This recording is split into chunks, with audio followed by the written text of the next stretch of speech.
Good morning. How is everybody? Good, okay.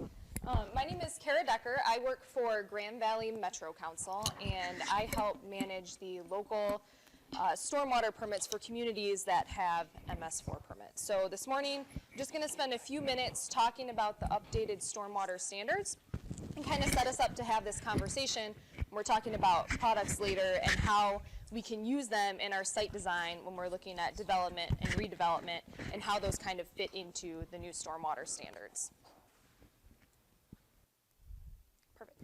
I stole some of these slides from an Eagle presentation that I saw last week, so I just wanted to make sure that I gave them credit.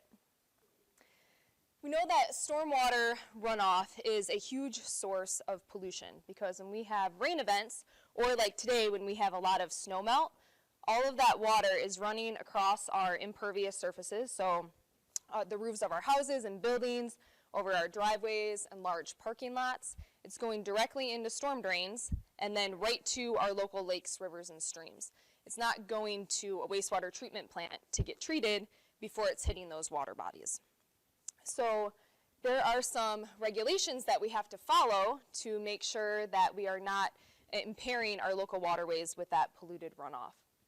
This all stems from the Clean Water Act that was put into place in 1972. You'll notice through this timeline, later on, some of the stormwater regulations were passed. What this means for us in Michigan is that municipalities that own or operate their own storm sewer system have an MS4 permit. So MS4 stands for Municipal Separate Storm Sewer Permit. And these are really based on population of communities and if they own or operate their own storm sewer system. So this map here shows the urbanized area in Michigan. It's going to be really interesting because 2020 is a census year.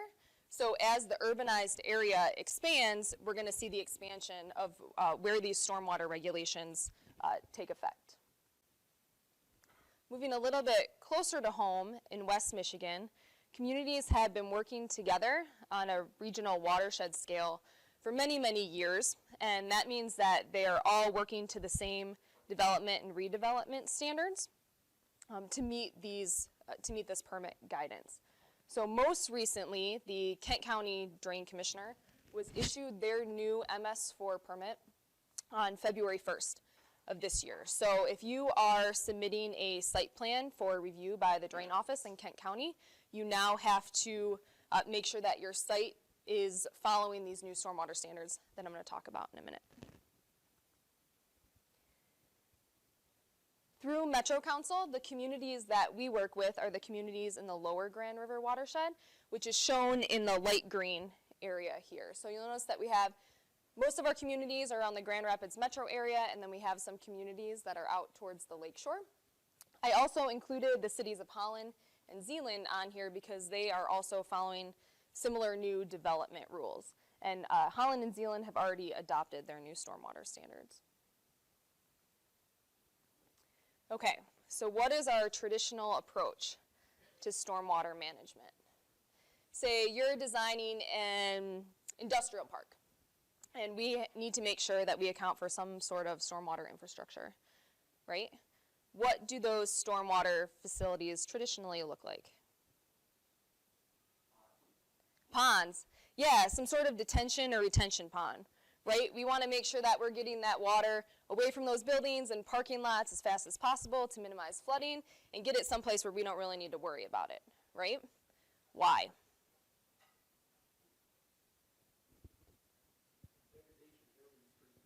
Yeah, okay. I mean, using retention and detention ponds is something that's easy, right? It's effective, and it's kind of something that we've always done.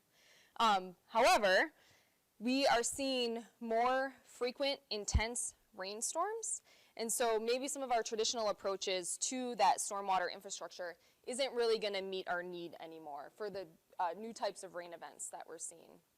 So we are now faced with some new stormwater requirements, and we need to make sure that we are meeting a new water quality and a water quantity requirement.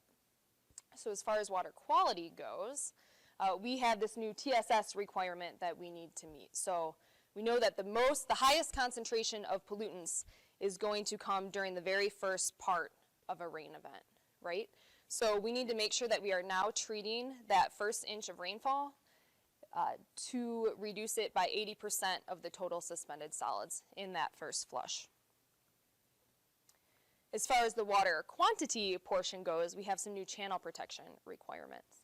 So we really want to make sure that we are not sending any more water downstream based on the development or redevelopment that's occurring. And if you look at this, this is just a very simple rainfall distribution map across Michigan.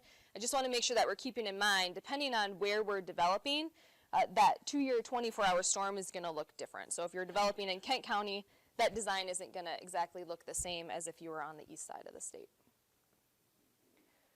So for channel protection, we want to make sure that we're not sending an increased volume of water downstream based on our development or redevelopment because we don't want to degrade those downstream habitats. And when you are designing in Kent County and Ottawa County, that means that your pre-development condition is your existing condition. You need to make sure that you're paying attention to whatever municipality you're working in because those requirements are different in different places. So for example, in Muskegon County, if you were designing up there, if you're designing to pre-development, it's actually pre-settlement, so a little bit more stringent requirements. In order to meet these new requirements, we are going to use green infrastructure. So things like rainwater harvesting, capture, reuse, planting native plants that soak up a lot of water, implementing bioswales and rain gardens with engineered soils to promote infiltration. Green infrastructure has many, many benefits. We don't have time to get into all of them today.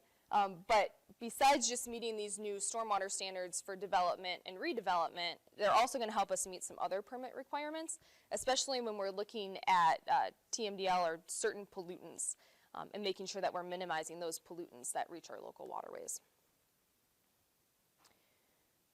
So now that I just told you that green infrastructure is going to solve all of our stormwater management problems, you're probably sitting here pretty excited, right, to get back in the office and design that 3-acre rain garden with beautiful native plants on your 3.5-acre site with all clay soil.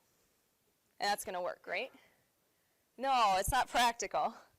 So our communities have come up with an alternative approach that they've spent a long time coming to terms with EGLE, who is our regulating agency. And this is an extended detention option with a very slow release rate so that we're not sending an increased volume of water downstream. I know that sometimes there's a lot of negative connotation with additional regulations and, oh, we're being heavily regulated, but I really want to make sure that everyone has an open mind with these regulations. I think that we really have an opportunity to get creative with our site design, and I want everybody to really try to think outside of the box. I know that the communities that we work with through Metro Council are open to new creative management styles for stormwater, and we're really kind of coming up on this time where we can have a culture shift away from more traditional approaches to have more creative site designs. If you are looking for additional information, the new development standards are on Kent County's website, so feel free to go check those out. They're also on our website at lgrow.org. And you can also find more information on LGRO's website, such as our stormwater design tool. I don't know if anybody's probably heard us talk about that before, but that's also on our website. That tool is not going to design your site for you, but it will let you know if your site design and all of the BMPs that you've implemented will meet the standards. I'm going to be hanging out here all morning, so if we have time for questions now, I'll take them. Otherwise, I'll be here if you think of something later.